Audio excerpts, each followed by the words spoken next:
There is a question, is the attitude of Islam to history. And in fact, what we find, the basic attitude is that all history is in fact an Islamic history. That means that all the major figures of history basically are Muslims. From Adam down to our own time.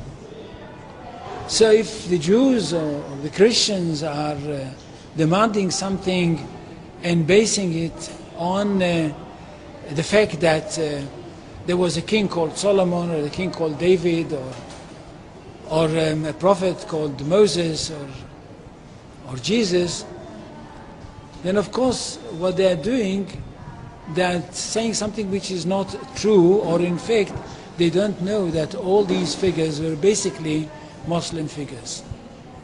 They were, in fact, since the creation of the world there is only one religion, and this is the religion of Islam.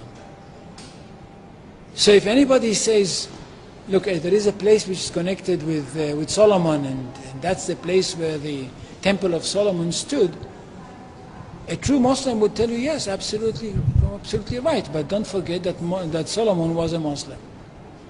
And David was a Muslim, and Abraham was a Muslim, and Isaac was a Muslim, and Jesus was a Muslim. And this is what I mean by the Islamization of history. And you can understand that through Islamization of history, you've got Islamization of geography. Anywhere which was connected with these people, or with these prophets, which were all Muslims, becomes a Muslim territory. And therefore, when Islam was not in that area before Muhammad came to it, but it should have been there. In that area, I mean in the Middle East or other parts outside the Middle East, which are now Muslim parts.